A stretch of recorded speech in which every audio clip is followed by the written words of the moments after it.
Hi everyone, Alistair Davies here. Welcome back to my YouTube channel. Today we're going to share with you the ultimate draw station. So I'm curious, how many of you out there would really like to hit draw shots? I know from the people I teach, probably 95% of them would want to hit a draw shot. The other 5% say anything solid and straight, I don't mind if it draws or fades or goes straight. But nearly all golfers that I meet want to hit draws. I want to share with you this station that works with 90% of the golfers that I would coach. It's really successful. Well, I want to give you the opportunity of trying it out on your own and to see what difference it makes to you. And I want to hear back from you. I want to hear from you if it works and how it makes you feel in your swing and in your body and your biomechanics when you hit golf shots. It'll be quite challenging for some, but I can assure you it works.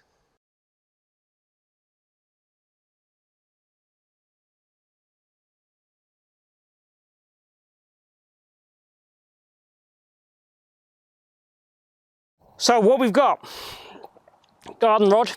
I've shared this with another video or so on my channel before. It's a 5-pound rod from a garden centre. I've got a yellow rod, which is kind of a tiny bit right of my intended target line, which is just at the middle of the fairway there now. So it's offset a tiny bit purposely. What we're going to encourage you to do is basically stay behind the ball, but still be able to get the correct pressure and center of mass on the ball to make good contact. And we want you to start the ball right of that yellow stick to encourage you to have a more inside path. Now to hit a draw, we need to have an in-to-out path where the face is close to that path, but open to the intended target. So the path will be facing here, and the club face faces here, and our target would be there. And the differential between the face and path creates the curvature. If the face is pointed at the target, the ball will become a hook. The ball always passes the point of where the face points to on a non-square impact, if we have a centered contact also. So if we have a slight heel contact, that'll counteract it and so on. So what I see is most golfers that slice the ball will come over the top, the sternum head goes forward, sometimes it'll back up through contact and then it goes forward a long way. That does not allow us to get what I would class as right side bend through the hitting zone, which ultimately, if we get the right side bend, if you look at it here, it allows the club to shallow. And if I keep the right side bend on, it allows the club to fall to the right-hand side or right field. And then if we rotate, that brings it back down to a more neutral position. So we're encouraging the ball flight, we're encouraging the mechanics of the body all in one go. Positioning wise, if I take my setup, I've got this stick pretty much just on the edge of my lead shoulder. That's roughly where I'd want it to be.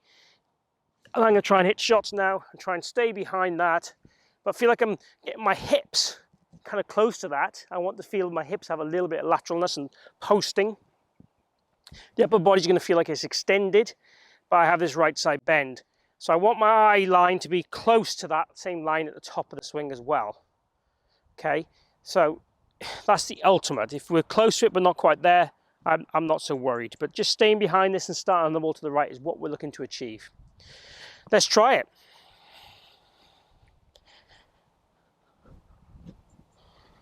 All right, just try and feel that path goes to the right of that stick.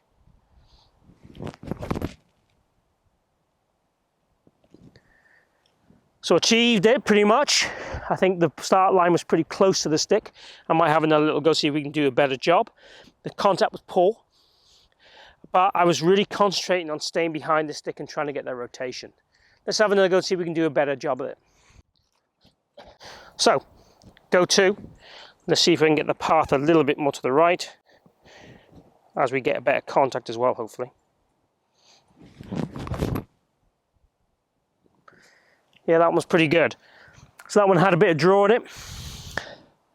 Hard for me to see if it started right at that stick or not, because the time I look up, the ball's gone past that spot. I'm not trying to keep my head down, just my vision isn't quick enough with my rotation of my head to do that, especially with this object in the way. I'm a bit more conscious of that. But it definitely gave me the ball flight that I was looking for and I was looking to achieve from this setup and rig. It's not massively important if the ball starts right at the stick every time. It's about the intent of trying to, rather than thinking, okay, I can swing across it and lean back and do this. We're trying to force you to have the club in the right kind of path and the mechanics of the body in the right position. So therefore, your swing flourishes and produces the shots that we're looking to achieve from this exercise, which is a soft draw onto target. So there you have it, the draw station. Pretty much guarantee the results if you practice this in the right discipline. I would advise you do 20 or 30 shots in a row with the station, and then maybe do a practice swing that will try and replicate what you're trying to do, the feels on a normal shot, then go and hit it with a simple thought, such as right side bend, or starting the ball right to the stick as a ball flight goal would be pretty good too. If you've enjoyed the video, please click like and share the video. It really helps my channel. It really helps me grow on YouTube, which helps me dedicate a bit more time to it. So also please post any questions or comments down below, particularly requests for videos for the future. I'll get back to you as soon as I can. Lastly, thank you for tuning in today. Thank you for joining me at the Forest of Arden here in the Midlands in the UK.